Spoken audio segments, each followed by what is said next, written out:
حضرت فاطمہ رضی اللہ تعالیٰ عنہ کی پیدائش کیسے ہوئی؟ جب وضع حمل کا وقت شروع ہوا تو مکہ کی تمام عورتیں حضرت خدیجہ رضی اللہ تعالیٰ عنہ کو تنہا چھوڑ گئیں اور دائیوں نے بھی ان کے پاس آنے سے انکار کر دیا۔ یہ سب دیکھ کر آپ صلی اللہ علیہ وسلم بہت پریشان ہوئے۔ بسم اللہ الرحمن الرحیم۔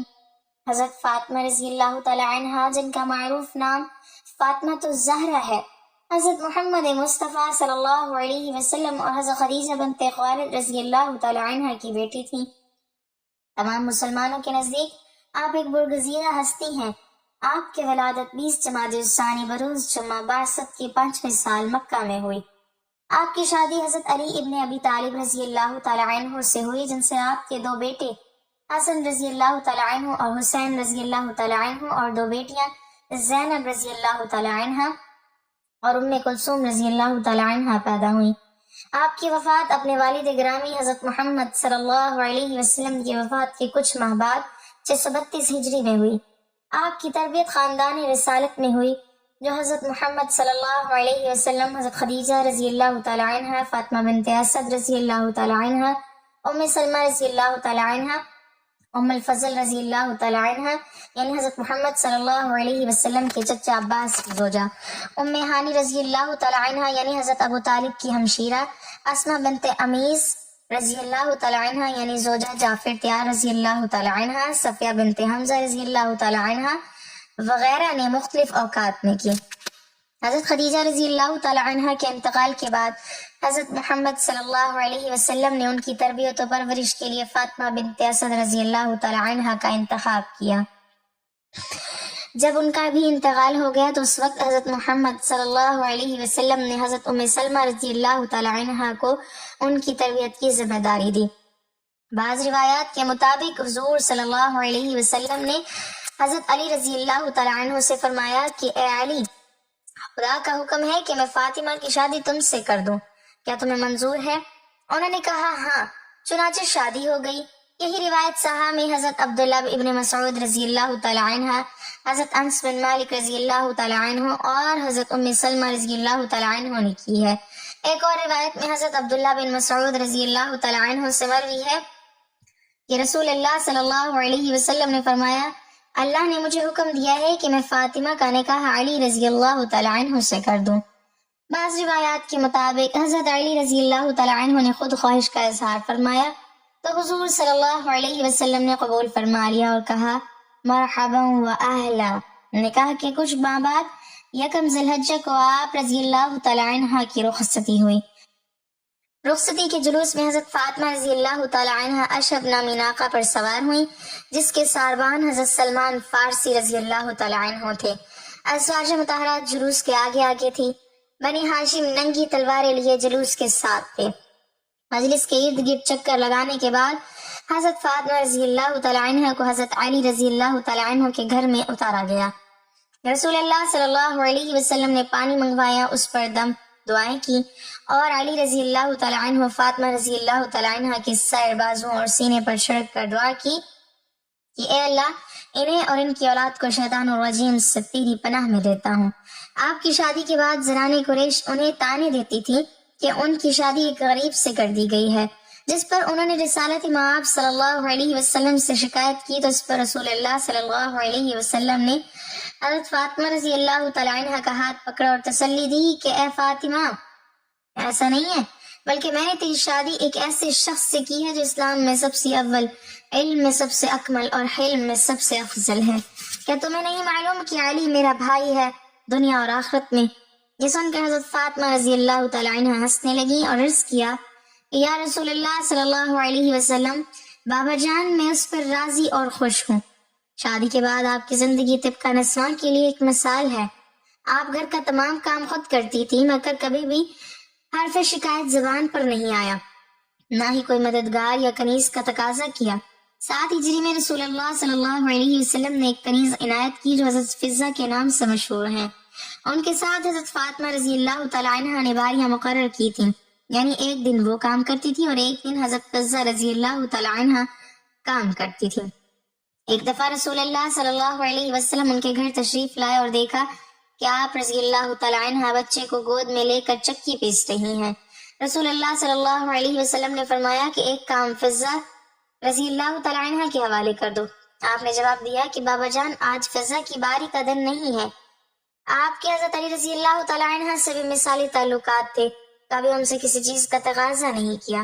ایک دفعہ حضرت فاطمہ رضی اللہ تعالیٰ عنہ بیمار پڑی تو حضرت علی رضی اللہ تعالیٰ عنہ نے پوچھا کہ کچھ کھانے کو دل چاہتا ہو تو بتاؤ۔ آپ نے کہا کہ میرے پدری بزرگوار نے تاکید کی ہے کہ میں آپ سے کسی چیز کا سوال نہ کروں، ممکن ہے کہ آپ اس کو پورا نہ کر سکیں اور آپ کو رنج ہو، اس لیے میں کچھ نہیں کہتی۔ حضرت علی رضی اللہ تعالیٰ عنہ نے جب قسم دی تو انار کا ذکر کیا۔ آپ رضی اللہ تعالیٰ عنہ نے کئی جنگیں دیکھی جن میں حضرت علی رضی اللہ تعالیٰ عنہ نے نمایاں کردار ادا کیا، مگر کبھی یہ نہیں چاہا کہ وہ جنگ میں شریک نہ ہوں اور پیچھے رہیں۔ اس کے علاوہ جنگ احد میں حضرت علی رضی اللہ تعالیٰ عنہ نے 16 زخم کھائے اور رسول اللہ صلی اللہ علیہ وسلم کا چہرہ مبارک بھی زخمی ہوا، مگر آپ نے کسی خوف و بہراس کا مظاہرہ نہیں کیا اور مرہم پٹی، علاج اور تلواروں کی صفائی کے فرائض سر انجام دیے۔ مباہلہ ایک مشہور واقعہ ہے اور ان چند واقعات میں سے ایک ہے جس میں حضرت فاطمہ رضی اللہ تعالیٰ عنہ کو جنگ کے علاوہ گھر سے نکلنا پڑا۔ نجران کے مسیحی جب حضرت محمد صلی اللہ علیہ وسلم سے ملنے آئے اور بحث کی کہ حضرت عیسیٰ علیہ السلام اللہ کے بیٹے ہیں اور کسی طرح نہ مانے، تو اللہ نے قرآن میں درد سے آیت نازل کی، اے پیغمبر، علم کے آ جانے کے بعد جو لوگ تم سے بحث کریں ان سے کہہ دیجئے کہ آؤ ہم لوگ اپنے اپنے فرزند، اپنی اپنی عورتوں اور اپنے اپنے نفسوں کو بلائیں اور پھر خدا کی بارگاہ میں دعا کریں اور چھوٹوں پر خدا کی لعنت قرار دیں۔ اس کے بعد مباہلہ کا فیصلہ ہوا کہ عیسائی اپنے برگزیدہ لوگوں کو لائیں گے اور رسول اللہ صلی اللہ علیہ وسلم اپنے برگزیدہ بندوں کے ساتھ آئیں گے اور مباہلہ کریں گے، اور اسی طریقے سے فیصلہ ہوگا۔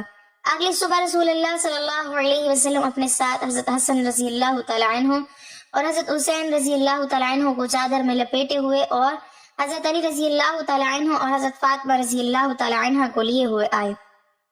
ان لوگوں کو دیکھتے ہی عیسائی مغلوب ہو گئے اور ان کے سردار نے کہا کہ میں ایسے چہرے دیکھ رہا ہوں کہ اگر خدا سے بد دعا کریں تو روئے زمین پر ایک بھی عیسائی سلامت نہ رہے۔ ام المومنین حضرت عائشہ رضی اللہ تعالیٰ عنہ سے روایت ہے کہ وصال سے قبل مرض وصال میں رسول اللہ صلی اللہ علیہ وسلم نے حضرت فاطمہ رضی اللہ تعالیٰ عنہ کو نزدیک بلا کر ان کے کان میں کچھ کہا جس پر وہ رونے لگی۔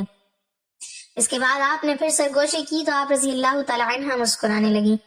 حضرت عائشہ رضی اللہ تعالیٰ عنہ فرماتی ہیں کہ میں نے سبب پوچھا تو انہوں نے بتایا کہ پہلے میرے بابا نے اپنی موت کی خبر دی تو میں رونے لگی۔ اس کے بعد انہوں نے بتایا کہ سب سے پہلے میں ان سے جا کے ملوں گی تو میں مسکرانے لگی۔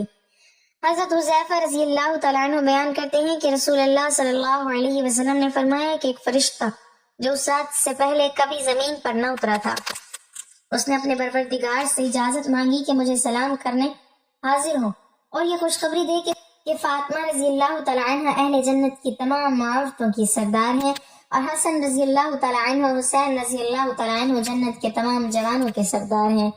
حضرت مصطفی بن مخرمہ رضی اللہ تعالیٰ عنہ سے روایت ہے کہ رسول اللہ صلی اللہ علیہ وسلم نے فرمایا، فاطمہ میری جان کا حصہ ہے، پس جس نے اسے ناراض کیا اس نے مجھے ناراض کیا۔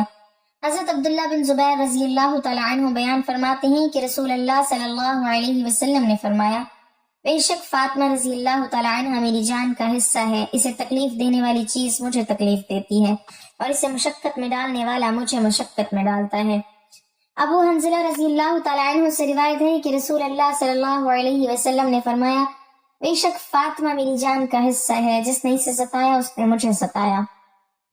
حضور صلی اللہ علیہ وسلم کے آزاد کردہ غلام حضرت ثعبان رضی اللہ تعالیٰ عنہ نے فرمایا کہ حضور صلی اللہ علیہ وسلم جب سفر کا ارادہ کرتے تو اپنے اہل و عیال میں سے سب کے بعد جس سے گفتگو فرما کر سفر پر روانہ ہوتے وہ فاطمہ رضی اللہ تعالیٰ عنہ ہوتی، اور سفر سے واپسی پر سب سے پہلے جس کے پاس تشریف لاتے وہ بھی حضرت فاطمہ رضی اللہ تعالیٰ عنہ ہوتی۔ ایک اور مشہور حدیث جو حدیث قصہ کے نام سے معروف ہے، اس کے مطابق حضور صلی اللہ علیہ وسلم نے ایک یمنی چادر کے نیچے حضرت فاطمہ، حضرت علی، حسن و حسین رضی اللہ عنہم کو اکٹھا کیا اور فرمایا کہ بے شک اللہ چاہتا ہے کہ میرے اہل بیت تجھ سے رجس کو دور کر دے اور ایسے پاک کرے جیسے پاک کرنے کا حق ہے۔ دنیا کی سب سے پاک باز خاتون سیدہ فاطمہ رضی اللہ تعالیٰ عنہ کی پیدائش کے وقت کیوں مکہ کی تمام دائیوں نے حضرت خدیجہ رضی اللہ تعالی عنہا کو اکیلا چھوڑ دیا تھا۔ درد ذا کے دوران کیوں حضرت خدیجہ کو اکیلا چھوڑ دیا گیا؟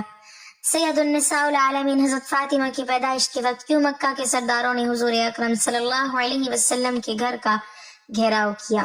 روایت ہے کہ جب کامیاب تجارتی سفر کر کے رسول اللہ صلی اللہ علیہ وسلم مکہ واپس لوٹے تو حضرت سیدہ خدیجہ نے آپ صلی اللہ علیہ وسلم کو نکاح کا پیغام بھجوا دیا۔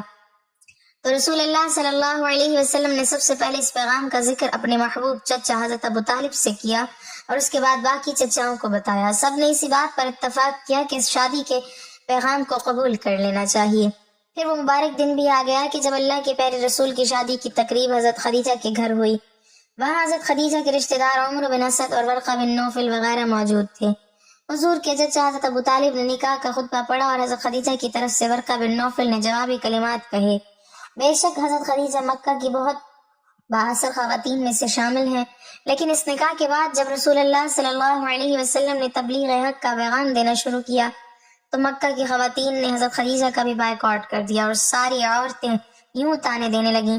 خدیجہ نے ایک تنگ دست اور یتیم جوان سے شادی کر کے اپنی شخصیت گرا دی ہے، اسی لیے اس شادی کے واقعے کے بعد مکہ کی سردار اور امیر عورتوں نے حضرت خدیجہ رضی اللہ تعالی عنہا کی طرف آنا کم کر دیا۔ شب معراج کی رات جب حضور اکرم صلی اللہ علیہ وسلم جنت سے گزرے تو حضرت جبرائیل علیہ السلام نے آپ صلی اللہ علیہ وسلم کو درخت طوبہ کا میوہ پیش کیا۔ جب پیغمبر زمین پر واپس آئے تو اسی میوے سے حضرت فاطمہ رضی اللہ تعالی عنہا کی ولادت کا عمل شروع ہوا۔ اگرچہ معراج مکہ کے آخری ایام میں ہوئی، لیکن مفسرین نے لکھا ہے کہ معراج بھی نبی مکرم صلی اللہ علیہ وسلم کو کئی دفعہ ہوئی، جیسا کہ بہت سی احادیث میں ہمیں یہ ملتا ہے کہ نبی کریم صلی اللہ علیہ وسلم اپنی لاڈلی حضرت فاطمہ کو بہت بہت سے دیا کرتے تھے۔ ایک دن آپ کی زوجہ نے سوال کیا کہ آپ فاطمہ کو اتنا چومتے کیوں ہیں؟ تو نبی مکرم صلی اللہ علیہ وسلم نے فرمایا، میں جب بھی فاطمہ کو بوسہ دیتا ہوں تو مجھے اس میں سے جنت کی خوشبو محسوس ہوتی ہے۔ اس حدیث کو امام بخاری، امام سیوطی، امام طبری کے ساتھ ساتھ تقریباً تمام حدیث کتب میں بیان کیا گیا ہے۔ عظیم مولود نے پاک بہشتی میووں پر مشتمل غذا کے ذریعے سے نبی آخر زمان جیسے والد اور حضرت خدیجہ جیسی پرہیزگار والدہ سے 20 جمادی الثانی کو دنیا میں قدم رکھا۔ آپ سورہ کوثر کی تفسیر بن کر آئیں، جس سے مخالفین کے طعنے اور مذمتیں ناکام ہو گئیں۔ چنانچہ پیدائش کا واقعہ امام طبری نے ذخائر العقبہ میں کچھ اس طرح نقل کیا ہے کہ جب سے نبی مکرم صلی اللہ علیہ وسلم سے حضرت خدیجہ نے نکاح فرمایا تو مکہ کی تمام عورتیں آپ کے خلاف ہو گئیں اور کسی بھی موقع پر آپ کا ساتھ نہ دیتی تھیں۔ جب حضرت فاطمہ کی پیدائش کا وقت شروع ہوا اور وضع حمل کا وقت آیا تو قریش کی خواتین کو پیغام بھیجا گیا کہ وہ اس تکلیف دا عمل میں مدد کے لیے حضرت خدیجہ کے پاس تشریف لائیں۔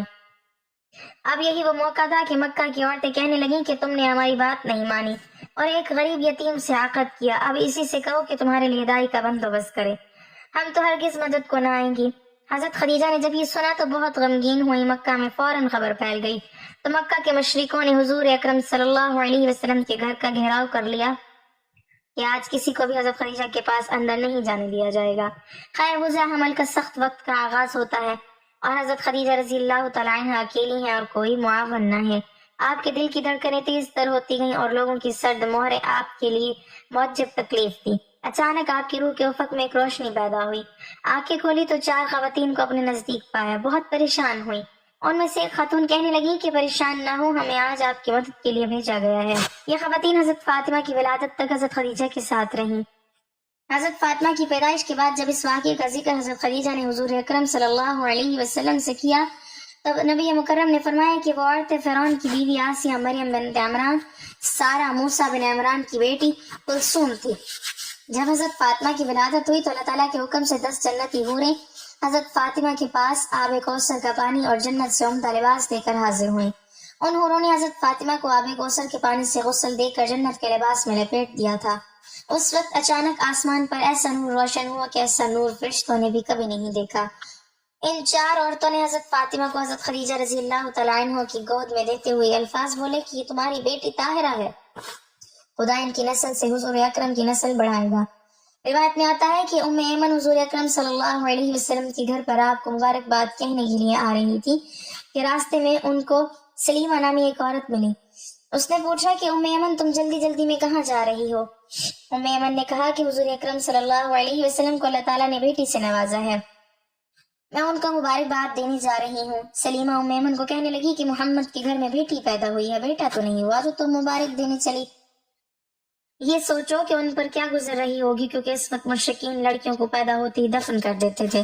حضرت ام ایمن فرمانے لگی، سلیمہ یہ بیٹی اللہ کے رسول محمد صلی اللہ علیہ وسلم کے گھر میں پیدا ہوئی ہے، کسی کافر سردار کے گھر میں نہیں۔ مجھے یقین ہے کہ دین اسلام میں بیٹیوں سے وہ سلوک نہیں ہوگا جو ہمارے آباء و اجداد کرتے چلے آ رہے ہیں۔ ام ایمن کی باتیں سن کر سلیمہ کا چہرہ زرد پڑ گیا، کیونکہ سلیمہ کے گھر بھی 3 بیٹیوں کا جنم ہوا تھا، لیکن سلیمہ کے خاوند نے تینوں بیٹیوں کو ہی زندہ دفن کر دیا تھا۔ یہ سلیمہ کے گھر میں ہی نہیں ہوا تھا، بلکہ یہ عرب کے مشرکین میں رواج عام تھا کہ جب ان کے گھر میں کوئی بیٹی پیدا ہوتی تھی تو اس کو مار کر یا پھر زندہ زمین میں گاڑ دیا جاتا تھا۔ عرب کے چند قبیلے ایسے تھے جو اپنی بیٹیوں کو پیدا ہوتے ہی دفن نہیں کیا کرتے تھے، بلکہ ان کی پرورش لڑکوں کی طرح ہی کرتے تھے، لیکن زیادہ تر قبائل لڑکی کو پیدا ہوتے ہی دفن کر دیتے تھے۔ سلیمہ بھی ام ایمن سے باتیں کرتے ہوئے ان کے ساتھ ہی حضور اکرم صلی اللہ علیہ وسلم کے گھر چلی گئی۔ سلیمہ نے سوچا کہ میں بھی دیکھتی ہوں کہ حضور اکرم صلی اللہ علیہ وسلم کا بیٹی کی ولادت پر رد عمل کیا ہے۔ جب یہ دونوں خواتین حضور اکرم صلی اللہ علیہ وسلم کے گھر پہنچی تو کیا دیکھا کہ حضور صلی اللہ علیہ وسلم اپنی بیٹی کو گود میں اٹھائے پیار کر رہے ہیں، اس کے چہرے مبارک سے بوسے لے رہے ہیں۔ جو بھی بیٹی کی مبارکباد دینے کے لیے آتا ہے ان کو خوشی خوشی خیر مبارک کہہ کر روانہ کر رہے ہیں۔ سلیمہ حضور صلی اللہ علیہ وسلم کے قدموں میں بیٹھ کر رونے لگی۔ یا رسول اللہ، آپ کا دین سچا ہے، آپ سچے ہیں، آپ کا خدا سچا ہے، آپ کا گھرانہ سچا ہے۔ اللہ پاک ہمیں بہتر عمل کرنے کی توفیق عطا فرمائے اور ہمارا خاتمہ ایمان پر فرمائے، آمین۔ ناظرین، کمنٹ باکس میں اللہ تعالیٰ کے 99 ناموں میں سے ایک نام ضرور ٹائپ کریں۔